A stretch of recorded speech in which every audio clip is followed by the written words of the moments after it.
Welcome back. 60 years after the fighting stopped in Korea, Nebraska veterans from the Korean War got the opportunity to see the memorial that was constructed for them in Washington, D.C. There were many smiles and tears yesterday as Nebraska veterans remembered an often overlooked war that came on the heels of World War II.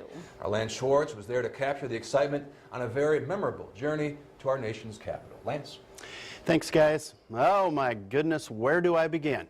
What a day it was as I watched 135 proud war heroes gather together at a hotel in Omaha at 3 a.m. Like Korea in the early 1950s, it was cold and it was rainy, but anticipation was in the air as these great Nebraskans were about to embark on a historic one-day trip to our nation's capital. It was 6 a.m. at Epley Airfield, and the Offutt Brass Band sent the veterans off in style. Well, I'm very excited. It's kind of a chance of a lifetime. A jam-packed 737 charter jet arrived at Dulles Airport in Washington, D.C. at 9:30 a.m. Once on the ground, it was only appropriate that the first stop of the day was at the memorial built just for them. So welcome to the Korean War Veterans Memorial. The 19 stainless steel statues represent an ethnic cross-section of America. It's 3 Marines, 1 Navy, 1 Air Force, the rest Army. Mostly Army since it was mostly a ground war. Yeah, it looks a lot like Korea. We're just here, you know. It hasn't changed much.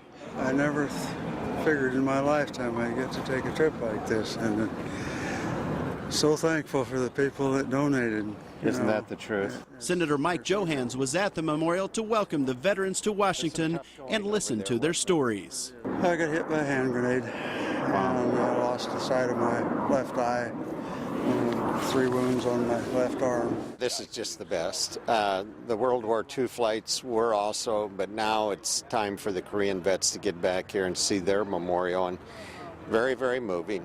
After raising $1 million for 7 honor flights for World War II veterans, Bill Williams and his wife Evonne were at it again. They raised $90,000 for this one-day event. We made it with 135, almost all combat veterans from 70 communities all over the state of Nebraska. So we're so thrilled that they have the opportunity to come and see this and other memorials today. About half of the veterans on this trip are Marines, so they got an extra special treat when they got to see the Iwo Jima Marine Memorial. Hoorah! Getting the opportunity to watch 135 proud Nebraska veterans explore our nation's capital has been quite a thrill, and I'm sure it's a day they will remember forever. The guys that brought us here treat us real wonderful. You can't beat it.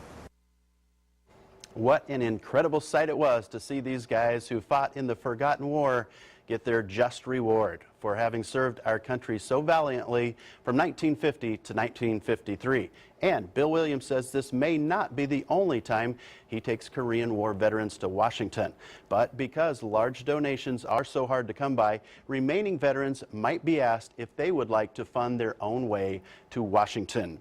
And coming up on Friday night at 6 o'clock, we'll hear from the veterans themselves as we take a more in-depth look at yesterday's incredible events. Yeah, that was just amazing. What was the one emotion that just was there the whole time that you experienced? I heard from all these guys, and it's one of the things that really got me, is that a lot of them, most of them, didn't think they would ever come back to Nebraska.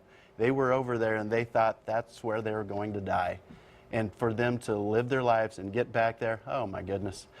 It was something else. One of those that you got to take a deep breath so we don't all start crying. Absolutely. All right, thanks, Lance. Thank and you. we'll update your forecast next.